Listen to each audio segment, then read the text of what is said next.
যদি কোনো সিংহ বানরের মতো গাছে চড়তে চেষ্টা করে তাহলে কি হবে? একটা মাছ যদি মাটিতে হাঁটতে চেষ্টা করে তাহলে কি হবে? তারা বিফলই হবে। কিন্তু এরকম কেন হয়? তার কারণ হলো প্রকৃতির রচনা কিছুটা এরকম। এখানে প্রত্যেকটি ব্যক্তিকে, প্রত্যেকটি প্রাণীকে আলাদা আলাদা গুণের অধিকারী করা হয়েছে এবং সকলকে একটা সীমাও প্রদান করা হয়েছে। এবার এই যে বৃক্ষ, পশু, পাখি, এদের মধ্যে সেই ক্ষমতাই নেই যে এরা নিজেদের যাচাই করতে পারবে, নিজেদের সীমাগুলো বুঝতে পারবে, নিজেদের সদ্গুণগুলো চিনতে পারবে। এরা সেটা করতে পারবে না। কিন্তু মানুষ তো আলাদা। মানুষের কাছে সেই বিশেষ শক্তি আছে যে তারা পূর্ণরূপে নিজেদের যাচাই করতে পারবে, নিজেকে পূর্ণরূপে বুঝতে পারবে, নিজের দোষ, নিজের অপগুণ, নিজের সদ্গুণ, নিজেদের সীমাগুলো তারা বুঝতে পারবে। আর এটা অত্যন্ত গুরুত্বপূর্ণ। কথায় আছে যে যদি সাফল্য লাভ করতে হয় তাহলে নিজেকে যাচাই করে নিতে হবে। তাই নিজেকে যাচাই করুন, নিজের সাথে পরিচিত হয়ে যান এবং জীবনে কর্ম করতে থাকুন। সাফল্যের শিখরে অবশ্যই পৌঁছে যাবেন। আর ওখানে যদি যান তাহলে এই মন প্রসন্ন হয়ে অবশ্যই বলবে, রাধা রাধা। আমরা সবাই প্রকাশের অনুগামী। সূর্যের থেকে আমরা প্রকাশ লাভ করি এবং সেই প্রকাশের কারণে আমরা সবকিছু দেখতে পাই। আর হয়তো সেই জন্য আমরা সূর্যকে এত মান্য করি, তাকে সম্মান করি, তাকে পুজো করি। কিন্তু এই সংসারে শুধুমাত্র সূর্যই কি আছেন যিনি প্রকাশের উৎস? না। যখন সূর্যাস্ত হয় তখন কি হয়? তখন চন্দ্রমা প্রকাশ দিয়ে থাকেন, উনি আমাদের পথ দেখান। আর যখন চন্দ্রমা থাকেন না তখন কি হয়? তখন আমাদের গৃহ প্রকাশময় করে তোলে ছোট্ট একটা প্রদীপ। অর্থাৎ আকার বা নাম গুরুত্বপূর্ণ নয়, গুরুত্বপূর্ণ হলো গুণ। আপনিও এই গুণগুলি আপন করুন। চন্দ্রমা বা প্রদীপের মতো সূর্যের অনুপস্থিতিতেও প্রকাশের কিরণ ছড়িয়ে দিন। সৎপথে চলুন আর আমার সাথে ভালোবেসে বলুন, রাধা রাধা। এই হলো বটগাছের একটা বীজ।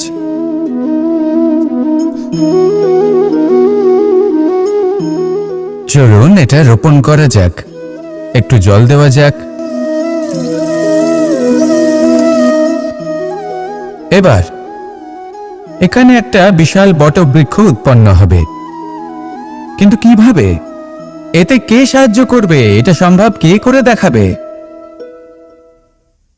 প্রকৃতি। আগে হ্যাঁ, এই সংসারে যা কিছু উৎপন্ন হয়, যা কিছু নষ্ট হয়, তার জন্য প্রকৃতি দায়ী হন। এই প্রকৃতির কারণেই তো রৌদ্র আসে, প্রকৃতির কারণেই বৃষ্টি হয়, জল পাওয়া যায়। তার কারণেই এই বটের বীজ তা এক বিশাল বটবৃক্ষে পরিণত হবে। কিন্তু একজন মানুষকে দেখুন, মানুষ বলবে এই বৃক্ষে আমার অধিকার রয়েছে। কেন? কারণ আমি বীজ বপন করেছি। এবার সমস্ত কাজ প্রকৃতি করবে আর সমস্ত শ্রেয় মানুষ নিয়ে যাবে। এটা কি উচিত? কখনোই নয়। এবারের উত্তর প্রকৃতিতেই লুকোনো আছে। কখনো কোনো পাখিও এই বীজ রোপণ করে, সেখানে বৃক্ষ উৎপন্ন হয়, তাতে ফল আসে, সেই পাখি সেই ফল খায়, কিন্তু সেখানকার বাকি পাখি এবং প্রাণীদের সেই ফল খেতে বারণ করে না। সেই বৃক্ষের উপর নিজের অধিকার প্রমাণ করতে চেষ্টা করে না, সবার মধ্যে ভাগ করে দেয়। আর এটাই আমাদেরও করা উচিত। যা প্রকৃতি থেকে আসছে তা আবার প্রকৃতিতেই ফিরে যেতে দিন। এটা অত্যন্ত প্রয়োজনীয়। পাখিদের মতো হতে চেষ্টা করুন, তবেই আপনার এই মন আকাশে উড়তে থাকবে আর সুপ্রসন্ন হয়ে বলবে, রাধা রাধা। পাণ্ডবরা বন থেকে এসেছিলেন। ওনাদের কাছে না কোনো ধন ছিল, না কোনো সম্পদ, না বিদ্যা। নিজের পরিশ্রমের দ্বারা ওনারা বিদ্যা অর্জন করেছিলেন, আর তার দ্বারাই সম্পদ অর্জন করলেন আর ধন অর্জন করলেন। এই পাণ্ডব ছিলেন অত্যন্ত কুশল এবং শক্তিশালী। যুধিষ্ঠির নিজের পরিশ্রম দ্বারা এমন জ্ঞান অর্জন করেছিলেন যে এই সংসার ওনাকে ধর্মরাজ যুধিষ্ঠির অভিহিত করেছিল। দেখতে গেলে পাণ্ডবদের কাছে সবকিছুই ছিল, কিন্তু যখন বিষয় এলো আরো ধন লাভ করার, তখন যুধিষ্ঠির, যিনি পাণ্ডবদের মধ্যে জ্যেষ্ঠ, তিনি সকল পাণ্ডবদের সাথে দ্যুতক্রীড়ায় অংশগ্রহণ করে ফেললেন। এর ফলে না শুধু ধনলক্ষ্মী, ধর্মলক্ষ্মী, বিবেক লক্ষ্মীকেও হারালেন, আর শুধু তাই নয়, নিজের গৃহলক্ষ্মী দ্রৌপদীকেও হারিয়ে ফেললেন। এর কারণ কি? ভুলে গেলেন খুব সহজ একটা কথা, এই সংসারে সম্মান এবং সাফল্য দুটোই পরিশ্রমের দ্বারা লাভ করতে হয়। কিন্তু দ্যুতক্রীড়ার এই খেলা আমাদের ভাগ্যের উপর নির্ভরশীল। এই সংসারে দুটি পথ রয়েছে। একটা পথ যেখানে কর্ম এবং পরিশ্রমের দ্বারা আপনি নিজের পথ নিজেই রচনা করতে পারবেন, আর দ্বিতীয় পথ হলো যেখানে এই ভাগ্য এক মুহূর্তে আপনাকে শিখরেও পৌঁছে দিতে পারে, আবার ধূলিসাৎ করে দিতে পারে। আপনি কোন পথ বাছবেন সেই চয়ন আপনারই। আসুন আর আমার সাথে ভালোবেসে বলুন, রাধা রাধা। কিছু মানুষ বড়ই বিচিত্র হন, এমনভাবে জীবনযাপন করেন যেন তাদের কোনোদিন মৃত্যুই হবে না। নিজেদের অহংকারের বশে একটা কথা ভুলে যান, যে যতই তারা নিঃশ্বাস নিচ্ছেন, যতই তারা জীবনযাপন করছেন, ততই তারা মৃত্যুর দিকে এগিয়ে চলেছেন। কারণ আমাদের এই জীবন তার নিঃশ্বাসের উপর নির্ভরশীল।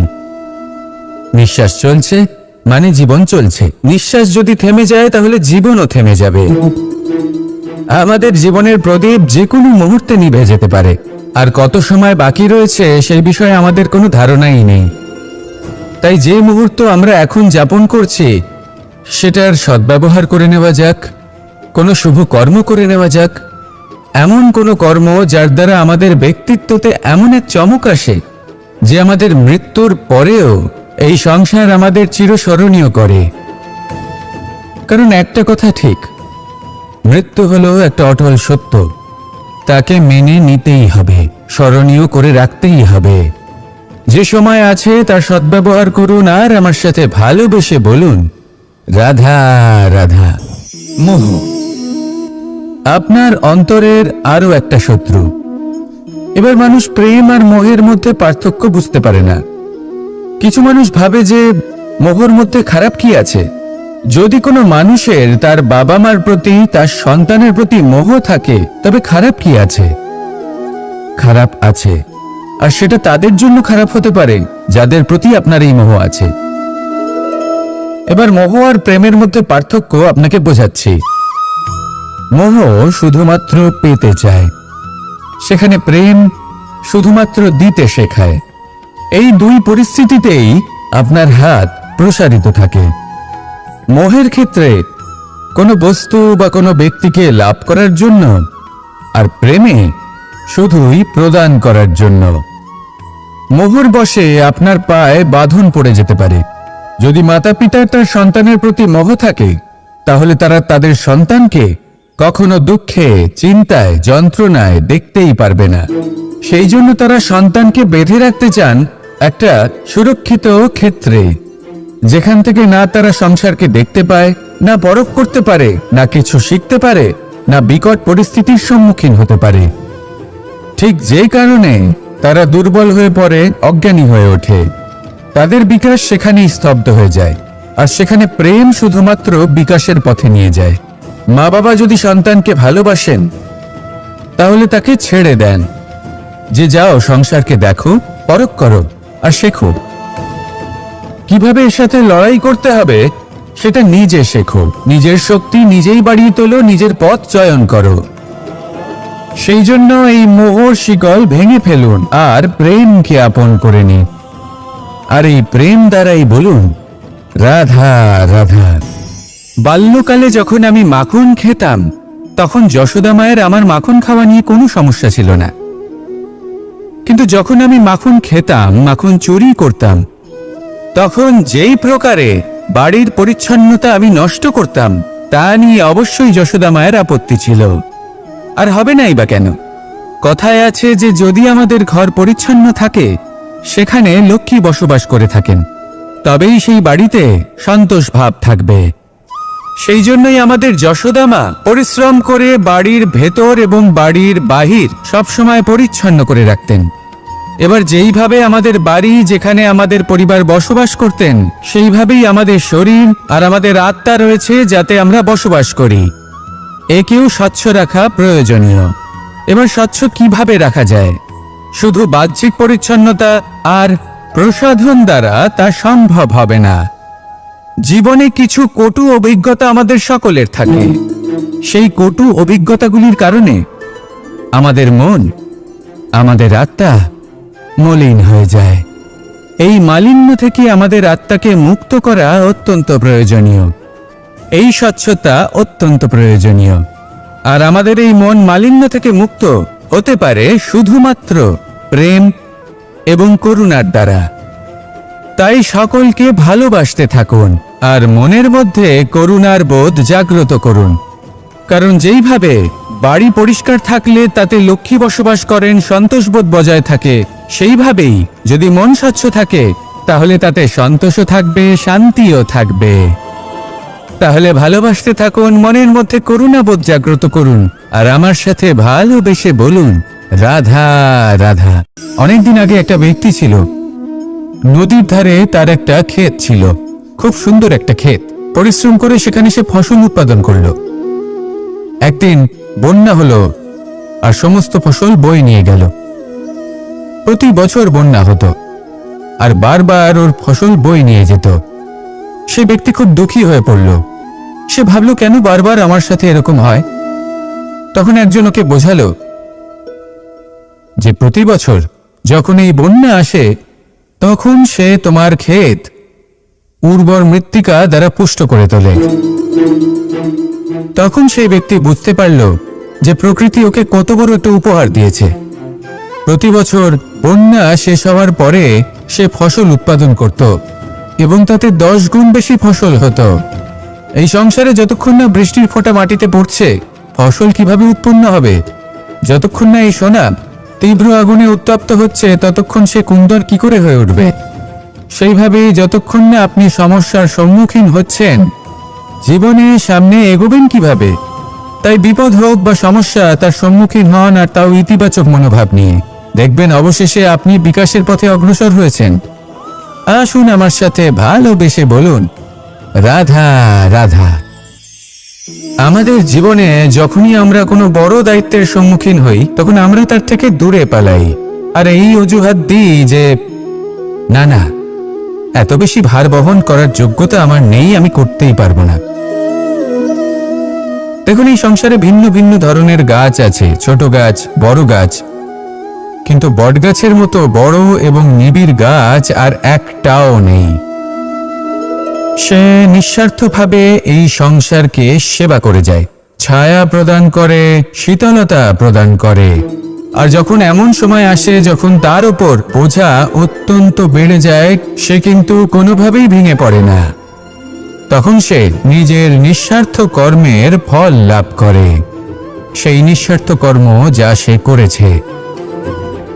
তার দেহ থেকে ছোট ছোট ঝুড়ি বার হয় এবং তা কাণ্ডের আকার ধারণ করে।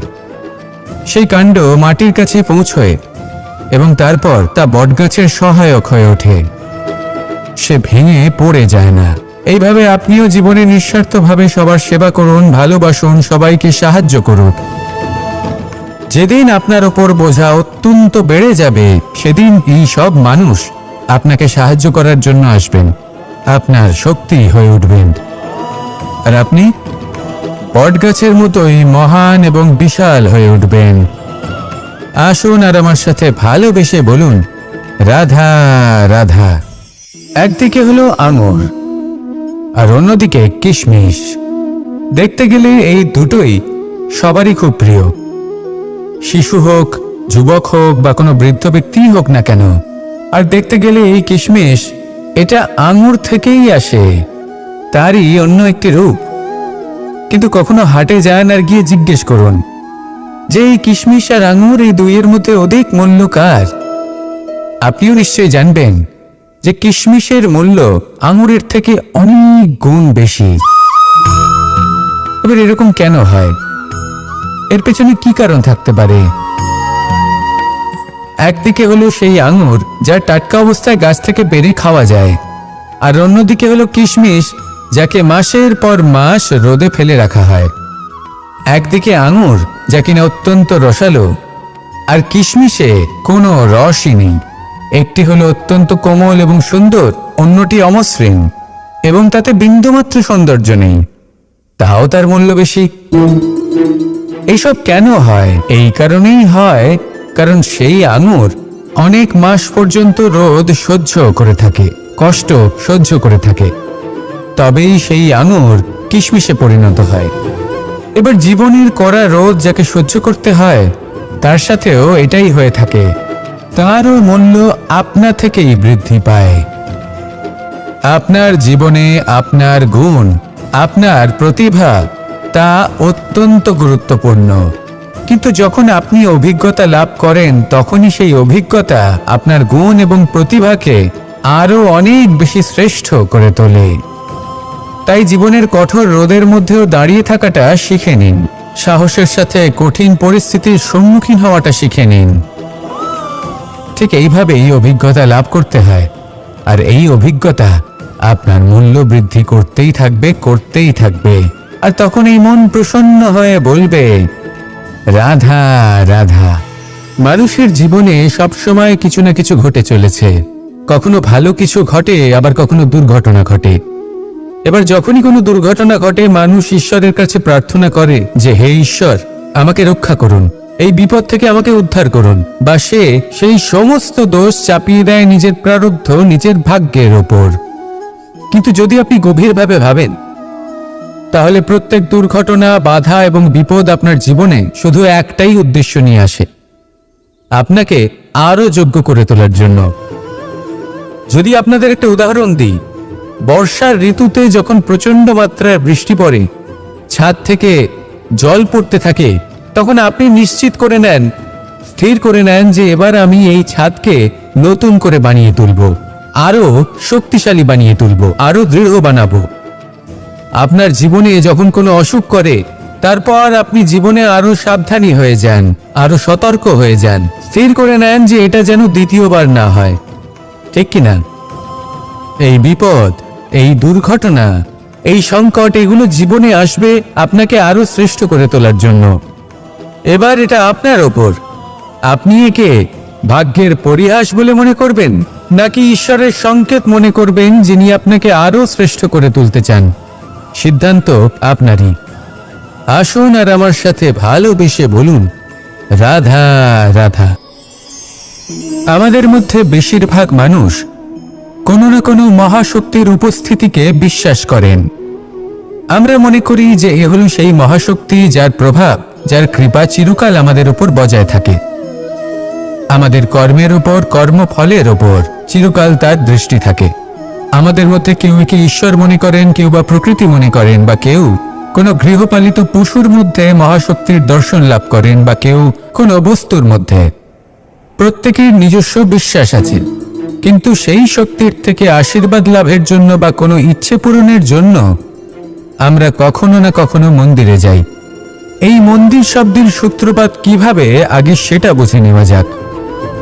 মন্দির এই শব্দের আরম্ভ হলো মনের দ্বারা, কিন্তু বেশিরভাগ মানুষ যখনই মন্দিরে যান কোনো ইচ্ছে পূরণের জন্য বা ইচ্ছে পূরণ হওয়ার পরে ধন্যবাদ দেওয়ার জন্য, তখন তিনি শুধুমাত্র শারীরিকভাবে সেখানে উপস্থিত থাকেন, তার মন তো সাংসারিক কাজের মধ্যেই ঘোরাফেরা করতে থাকে, তাই না? তাহলে বলুন, এর অর্থ কি? যদি আপনি মন্দিরে নিজের মনকেই না নিয়ে যান, তাহলে তার কি লাভ হবে? মন্দিরে গিয়ে নিজের মনকে ঈশ্বরের চরণে পূর্ণরূপে সমর্পণ করুন, নিজের মন থেকে ঈশ্বরের আরাধনা করুন, আর এই মন থেকেই বলুন, এই সংসারে সম্মান এবং সাফল্য দুটোই পরিশ্রমের দ্বারা লাভ করতে হয়, কিন্তু দ্রুতক্রীড়ার এই খেলা আমাদের ভাগ্যের উপর নির্ভরশীল। এই সংসারে দুটি পথ রয়েছে, একটা পথ যেখানে কর্ম এবং পরিশ্রমের দ্বারা আপনি নিজের পথ নিজেই রচনা করতে পারবেন, আর দ্বিতীয় পথ হলো যেখানে এই ভাগ্য এক মুহূর্তে আপনাকে শিখরেও পৌঁছে দিতে পারে, আবার ধূলিসাৎ করে দিতে পারে। আপনি কোন পথ বাছবেন সেই চয়ন আপনারই। রাধা রাধা। যদি কোনো সিংহ বানরের মতো গাছে চড়তে চেষ্টা করে তাহলে কি হবে? একটা মাছ যদি মাটিতে হাঁটতে চেষ্টা করে তাহলে কি হবে? তারা বিফলই হবে। কিন্তু এরকম কেন হয়? তার কারণ হলো প্রকৃতির রচনা কিছুটা এরকম। এখানে প্রত্যেকটি ব্যক্তিকে, প্রত্যেকটি প্রাণীকে আলাদা আলাদা গুণের অধিকারী করা হয়েছে এবং সকলকে একটা সীমাও প্রদান করা হয়েছে। এবার এই যে বৃক্ষ, পশু, পাখি, এদের মধ্যে সেই ক্ষমতাই নেই যে এরা নিজেদের যাচাই করতে পারবে, নিজেদের সীমাগুলো বুঝতে পারবে, নিজেদের সদ্গুণগুলো চিনতে পারবে। এরা সেটা করতে পারবে না। কিন্তু মানুষ তো আলাদা। মানুষের কাছে সেই বিশেষ শক্তি আছে যে তারা পূর্ণরূপে নিজেদের যাচাই করতে পারবে, নিজেকে পূর্ণরূপে বুঝতে পারবে, নিজের দোষ, নিজের অপগুণ, নিজের সদ্গুণ, নিজেদের সীমাগুলো তারা বুঝতে পারবে। আর এটা অত্যন্ত গুরুত্বপূর্ণ। কথায় আছে যে যদি সাফল্য লাভ করতে হয় তাহলে নিজেকে যাচাই করে নিতে হবে। তাই নিজেকে যাচাই করুন, নিজের সাথে পরিচিত হয়ে যান এবং জীবনে কর্ম করতে থাকুন। সাফল্যের শিখরে অবশ্যই পৌঁছে যাবেন। আর ওখানে যদি যান তাহলে এই মন প্রসন্ন হয়ে অবশ্যই বলবে রাধা রাধা। আমরা সবাই প্রকাশের অনুগামী। সূর্যের থেকে আমরা প্রকাশ লাভ করি এবং সেই প্রকাশের কারণে আমরা সবকিছু দেখতে পাই। আর হয়তো সেই জন্য আমরা সূর্যকে এত মান্য করি, তাকে সম্মান করি, তাকে পুজো করি। কিন্তু এই সংসারে শুধুমাত্র সূর্যই কি আছেন যিনি প্রকাশের উৎস? না। যখন সূর্যাস্ত হয় তখন কি হয়? তখন চন্দ্রমা প্রকাশ দিয়ে থাকেন, উনি আমাদের পথ দেখান। আর যখন চন্দ্রমা থাকেন না তখন কি হয়? তখন আমাদের গৃহ প্রকাশময় করে তোলে ছোট্ট একটা প্রদীপ। অর্থাৎ আকার বা নাম গুরুত্বপূর্ণ নয়, গুরুত্বপূর্ণ হলো গুণ। আপনিও এই গুণগুলি আপন করুন। চন্দ্রমা বা প্রদীপের মতো সূর্যের অনুপস্থিতিতেও প্রকাশের কিরণ ছড়িয়ে দিন। সৎপথে চলুন আর আমার সাথে ভালোবেসে বলুন রাধা রাধা। এই হলো বটগাছের একটা বীজ।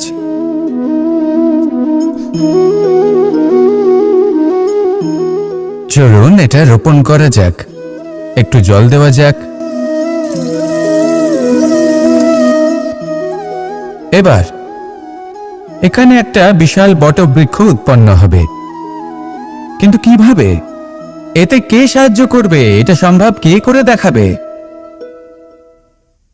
প্রকৃতি। আগে হ্যাঁ, এই সংসারে যা কিছু উৎপন্ন হয়, যা কিছু নষ্ট হয়, তার জন্য প্রকৃতি দায়ী হন। এই প্রকৃতির কারণেই তো রৌদ্র আসে, প্রকৃতির কারণেই বৃষ্টি হয়, জল পাওয়া যায়। তার কারণেই এই বটের বীজ তা এক বিশাল বটবৃক্ষে পরিণত হবে। কিন্তু একজন মানুষকে দেখুন, মানুষ বলবে এই বৃক্ষে আমার অধিকার রয়েছে। কেন? কারণ আমি বীজ বপন করেছি। এবার সমস্ত কাজ প্রকৃতি করবে আর সমস্ত শ্রেয় মানুষ নিয়ে যাবে। এটা কি উচিত? কখনোই নয়। এবারের উত্তর প্রকৃতিতেই লুকোনো আছে। কখনো কোনো পাখিও এই বীজ রোপণ করে, সেখানে বৃক্ষ উৎপন্ন হয়, তাতে ফল আসে, সেই পাখি সেই ফল খায়, কিন্তু সেখানকার বাকি পাখি এবং প্রাণীদের সেই ফল খেতে বারণ করে না। সেই বৃক্ষের উপর নিজের অধিকার প্রমাণ করতে চেষ্টা করে না, সবার মধ্যে ভাগ করে দেয়। আর এটাই আমাদেরও করা উচিত। যা প্রকৃতি থেকে আসছে তা আবার প্রকৃতিতেই ফিরে যেতে দিন। এটা অত্যন্ত প্রয়োজনীয়। পাখিদের মতো হতে চেষ্টা করুন, তবেই আপনার এই মন আকাশে উড়তে থাকবে আর সুপ্রসন্ন হয়ে বলবে রাধা রাধা। পাণ্ডবরা বন থেকে এসেছিলেন। ওনাদের কাছে না কোনো ধন ছিল, না কোনো সম্পদ, না বিদ্যা, নিজের পরিশ্রমের দ্বারা ওনারা বিদ্যা অর্জন করেছিলেন, আর তার দ্বারাই সম্পদ অর্জন করলেন আর ধন অর্জন করলেন। এই পাণ্ডব ছিলেন অত্যন্ত কুশল এবং শক্তিশালী। যুধিষ্ঠির নিজের পরিশ্রম দ্বারা এমন জ্ঞান অর্জন করেছিলেন যে এই সংসার ওনাকে ধর্মরাজ যুধিষ্ঠির অভিহিত করেছিল। দেখতে গেলে পাণ্ডবদের কাছে সবকিছুই ছিল, কিন্তু যখন বিষয় এলো আরো ধন লাভ করার, তখন যুধিষ্ঠির, যিনি পাণ্ডবদের মধ্যে জ্যেষ্ঠ, তিনি সকল পাণ্ডবদের সাথে দ্যুতক্রীড়ায় অংশগ্রহণ করে ফেললেন। এর ফলে না শুধু ধনলক্ষ্মী, ধর্মলক্ষ্মী, বিবেক লক্ষ্মীকেও হারালেন, আর শুধু তাই নয়, নিজের গৃহলক্ষ্মী দ্রৌপদীকেও হারিয়ে ফেললেন। এর কারণ কি? ভুলে গেলেন খুব সহজ একটা কথা, এই সংসারে সম্মান এবং সাফল্য দুটোই পরিশ্রমের দ্বারা লাভ করতে হয়। কিন্তু দ্যুতক্রীড়ার এই খেলা আমাদের ভাগ্যের উপর নির্ভরশীল। এই সংসারে দুটি পথ রয়েছে। একটা পথ যেখানে কর্ম এবং পরিশ্রমের দ্বারা আপনি নিজের পথ নিজেই রচনা করতে পারবেন, আর দ্বিতীয় পথ হলো যেখানে এই ভাগ্য এক মুহূর্তে আপনাকে শিখরেও পৌঁছে দিতে পারে, আবার ধূলিসাৎ করে দিতে পারে। আপনি কোন পথ বাছবেন সেই চয়ন আপনারই। আসুন আর আমার সাথে ভালোবেসে বলুন, রাধা রাধা। কিছু মানুষ বড়ই বিচিত্র হন, এমনভাবে জীবনযাপন করেন যেন তাদের কোনোদিন মৃত্যুই হবে না। নিজেদের অহংকারের বশে একটা কথা ভুলে যান, যে যতই তারা নিঃশ্বাস নিচ্ছেন, যতই তারা জীবনযাপন করছেন, ততই তারা মৃত্যুর দিকে এগিয়ে চলেছেন। কারণ আমাদের এই জীবন তার নিঃশ্বাসের উপর নির্ভরশীল। নিঃশ্বাস চলছে মানে জীবন চলছে। নিঃশ্বাস যদি থেমে যায় তাহলে জীবনও থেমে যাবে। আমাদের জীবনের প্রদীপ যে কোনো মুহূর্তে নিভে যেতে পারে, আর কত সময় বাকি রয়েছে সেই বিষয়ে আমাদের কোনো ধারণাই নেই। তাই যে মুহূর্ত আমরা এখন যাপন করছি সেটার সদ্ব্যবহার করে নেওয়া যাক, কোনো শুভ কর্ম করে নেওয়া যাক, এমন কোনো কর্ম যার দ্বারা আমাদের ব্যক্তিত্বতে এমন এক চমক আসে যে আমাদের মৃত্যুর পরেও এই সংসার আমাদের চিরস্মরণীয় করে। কারণ একটা কথা ঠিক, মৃত্যু হলো একটা অটল সত্য, তাকে মেনে নিতেই হবে, স্মরণীয় করে রাখতেই হবে। যে সময় আছে তার সদ্ব্যবহার করুন, আর আমার সাথে ভালোবেসে বলুন, রাধা রাধা। মোহ আপনার অন্তরের আরো একটা শত্রু। এবার মানুষ প্রেম আর মোহের মধ্যে পার্থক্য বুঝতে পারে না। কিছু মানুষ ভাবে যে মোহর মধ্যে খারাপ কি আছে। যদি কোনো মানুষের তার বাবা মার প্রতি, তার সন্তানের প্রতি মোহ থাকে, তবে খারাপ কি আছে? খারাপ আছে, আর সেটা তাদের জন্য খারাপ হতে পারে যাদের প্রতি আপনার এই মোহ আছে। এবার মোহ আর প্রেমের মধ্যে পার্থক্য আপনাকে বোঝাচ্ছি। মোহ শুধুমাত্র পেতে চায়, সেখানে প্রেম শুধুমাত্র দিতে শেখায়। এই দুই পরিস্থিতিতেই আপনার হাত প্রসারিত থাকে। মোহের ক্ষেত্রে কোনো বস্তু বা কোনো ব্যক্তিকে লাভ করার জন্য, আর প্রেমে শুধুই প্রদান করার জন্য। মোহর বশে আপনার পায়ে বাঁধন পড়ে যেতে পারে। যদি মাতা পিতার তার সন্তানের প্রতি মোহ থাকে, তাহলে তারা তাদের সন্তানকে কখনো দুঃখে, চিন্তায়, যন্ত্রণায় দেখতেই পারবে না। সেই জন্য তারা সন্তানকে বেঁধে রাখতে চান একটা সুরক্ষিত ক্ষেত্রে, যেখান থেকে না তারা সংসারকে দেখতে পায়, না পরখ করতে পারে, না কিছু শিখতে পারে, না বিকট পরিস্থিতির সম্মুখীন হতে পারে। ঠিক যে কারণে তারা দুর্বল হয়ে পড়ে, অজ্ঞানী হয়ে ওঠে। তাদের বিকাশ সেখানেই স্তব্ধ হয়ে যায়, আর সেখানে প্রেম শুধুমাত্র বিকাশের পথে নিয়ে যায়। মা বাবা যদি সন্তানকে ভালোবাসেন, তাহলে তাকে ছেড়ে দেন, যে যাও সংসারকে দেখো, পরখ করো আর শেখো। কিভাবে এর সাথে লড়াই করতে হবে সেটা নিজে শেখো। নিজের শক্তি নিজেই বাড়িয়ে তোলো, নিজের পথ চয়ন করো। সেই জন্য এই মোহর শিকল ভেঙে ফেলুন আর প্রেমকে আপন করে নিন। আর এই প্রেম দ্বারাই বলুন, রাধা রাধা। বাল্যকালে যখন আমি মাখন খেতাম, তখন যশোদা মায়ের আমার মাখন খাওয়া নিয়ে কোনো সমস্যা ছিল না।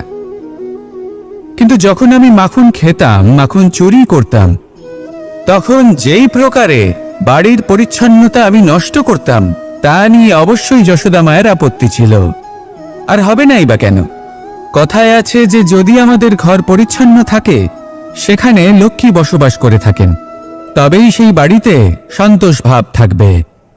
সেই জন্যই আমাদের যশোদা মা পরিশ্রম করে বাড়ির ভেতর এবং বাড়ির বাহির সবসময় পরিচ্ছন্ন করে রাখতেন। এবার যেইভাবে আমাদের বাড়ি, যেখানে আমাদের পরিবার বসবাস করতেন, সেইভাবেই আমাদের শরীর আর আমাদের আত্মা রয়েছে, যাতে আমরা বসবাস করি। একেও স্বচ্ছ রাখা প্রয়োজনীয়। এবার স্বচ্ছ কিভাবে রাখা যায়? শুধু বাহ্যিক পরিচ্ছন্নতা আর প্রসাধন দ্বারা তা সম্ভব হবে না। জীবনে কিছু কটু অভিজ্ঞতা আমাদের সকলের থাকে। সেই কটু অভিজ্ঞতাগুলির কারণে আমাদের মন, আমাদের আত্মা মলিন হয়ে যায়। এই মালিন্য থেকে আমাদের আত্মাকে মুক্ত করা অত্যন্ত প্রয়োজনীয়।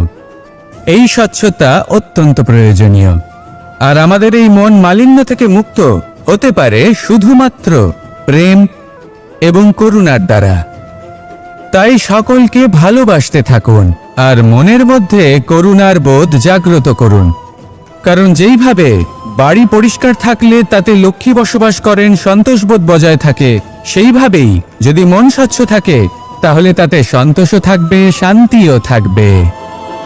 তাহলে ভালোবাসতে থাকুন, মনের মধ্যে করুণাবোধ জাগ্রত করুন আর আমার সাথে ভালোবেসে বলুন, রাধা রাধা।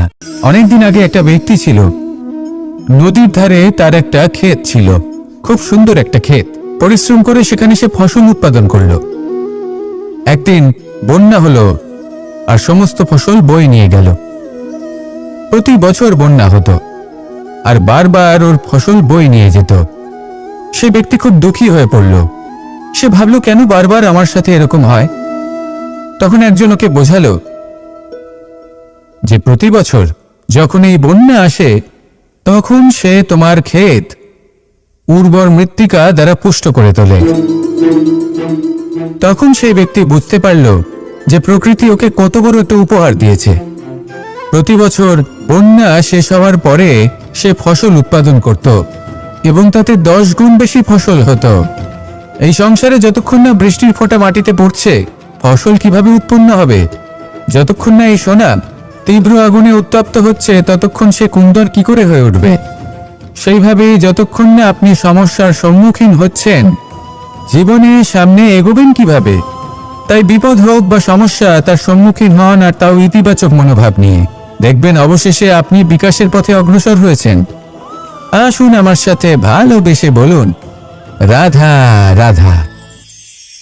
আমাদের জীবনে যখনই আমরা কোনো বড় দায়িত্বের সম্মুখীন হই, তখন আমরা তার থেকে দূরে পালাই আর এই অজুহাত দিই যে না না, এত বেশি ভার বহন করার যোগ্যতা আমার নেই, আমি করতেই পারবো না। দেখুন, এই সংসারে ভিন্ন ভিন্ন ধরনের গাছ আছে, ছোট গাছ, বড় গাছ, কিন্তু বটগাছের মতো বড় এবং নিবিড় গাছ আর একটাও নেই। সে নিঃস্বার্থভাবে এই সংসারকে সেবা করে যায়, ছায়া প্রদান করে, শীতলতা প্রদান করে।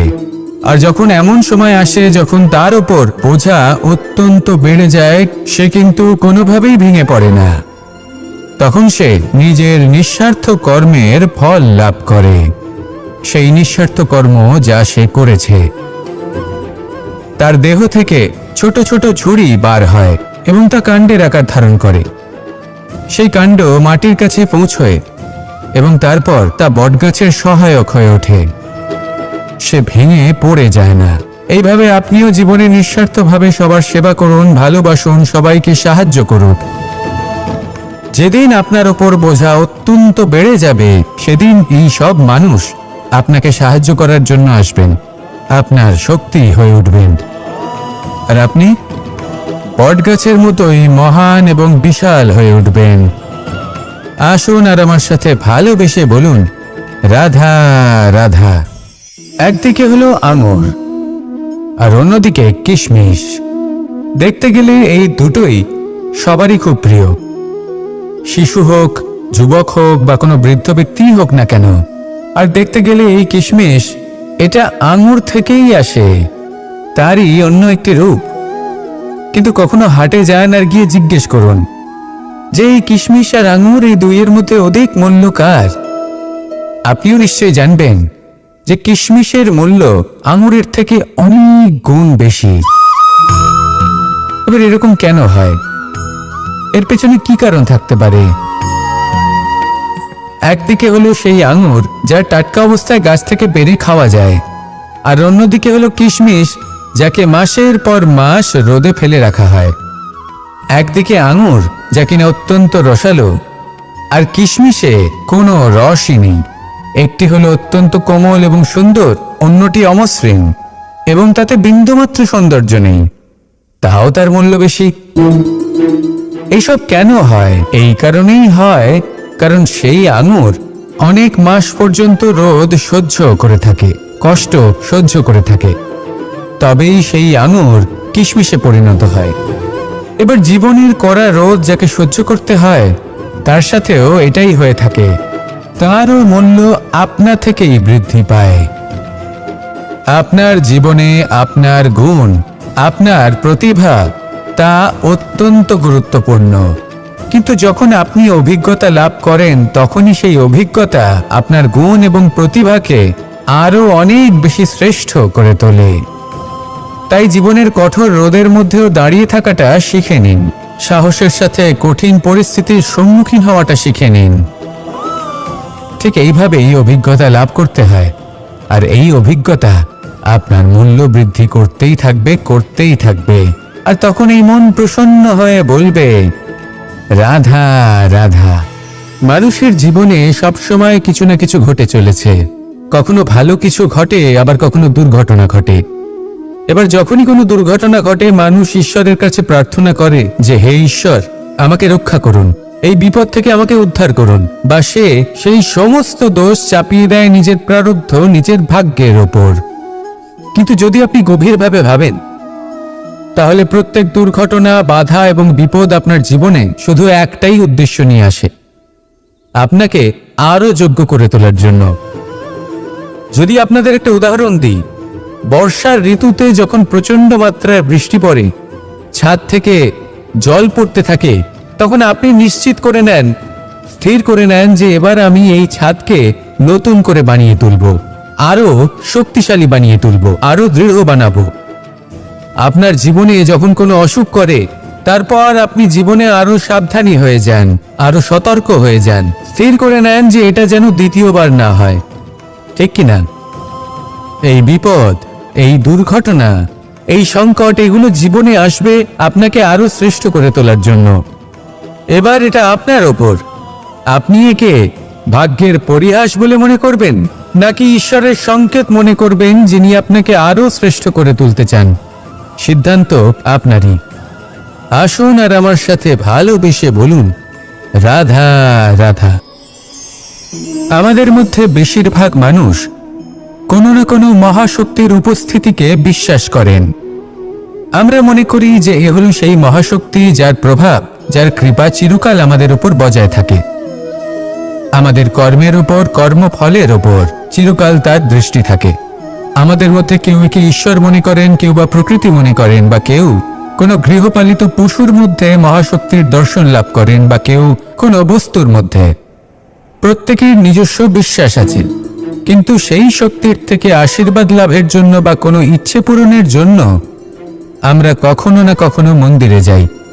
এই মন্দির শব্দের সূত্রপাত কিভাবে, আগে সেটা বুঝে নেওয়া যাক। মন্দির এই শব্দের আরম্ভ হলো মনের দ্বারা, কিন্তু বেশিরভাগ মানুষ যখনই মন্দিরে যান কোনো ইচ্ছে পূরণের জন্য বা ইচ্ছে পূরণ হওয়ার পরে ধন্যবাদ দেওয়ার জন্য, তখন তিনি শুধুমাত্র শারীরিকভাবে সেখানে উপস্থিত থাকেন, তার মন তো সাংসারিক কাজের মধ্যেই ঘোরাফেরা করতে থাকে, তাই না? তাহলে বলুন, এর অর্থ কি?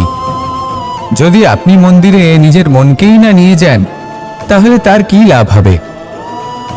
মন্দিরে গিয়ে নিজের মনকে ঈশ্বরের চরণে পূর্ণরূপে সমর্পণ করুন, নিজের মন থেকে ঈশ্বরের আরাধনা করুন, আর এই মন থেকেই বলুন, এই সংসারে সম্মান এবং সাফল্য দুটোই পরিশ্রমের দ্বারা লাভ করতে হয়, কিন্তু দ্রুত ক্রীড়ার এই খেলা আমাদের ভাগ্যের উপর নির্ভরশীল।